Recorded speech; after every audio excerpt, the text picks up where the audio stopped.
ഈ ഒരു എക്സ്പീരിയൻസിനെ കുറിച്ച് നമുക്കറിയാം, ഒരു ഗ്രാൻഡ് ഹിറ്റ് ആയിരുന്നു. സോ ഈ ഒരു വർക്കിനെ കുറിച്ച് എല്ലാവരുടെ അടുത്തും 2 വാക്ക്. ഞാനെന്താ പറയാ, എന്തായാലും ഇപ്പം മാജിക് ഫ്രെയിംസിൽ ആ ഫാമിലിയിൽ ഒരംഗമാവാൻ സാധിച്ചതിൽ വളരെയധികം സന്തോഷം.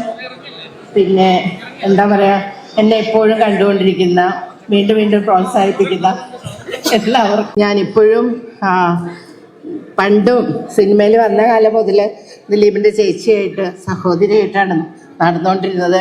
ഇപ്പോഴും ഞാൻ അമ്മയായിട്ട് കൂടെ തന്നെയുണ്ട്. ആ ജൈത്രയാത്ര അങ്ങനെ തുടരുന്നു. അതിൽ വളരെ സന്തോഷം. എല്ലാവർക്കും നന്ദി. നമസ്കാരം. കാണാൻ പറ്റട്ടെ എന്ന് ആശംസിക്കുന്നു. Thank you so much. I think we should say അമ്മയ്ക്ക് സ്ക്രീനിൽ മാത്രമാണ് എപ്പോഴും വളരെ സുന്ദരിയായി തന്നെ ഇരിക്കുകയാണ് Bindu ma'am. So thanks a lot once again for joining. And അടുത്തൊരു സെറ്റ് ഓഫ് അവാർഡ്സിലേക്ക് കടക്കുമ്പോൾ നമ്മൾ എല്ലാവരും ഇത്രയും നേരം വേദിയിലേക്ക് എത്താൻ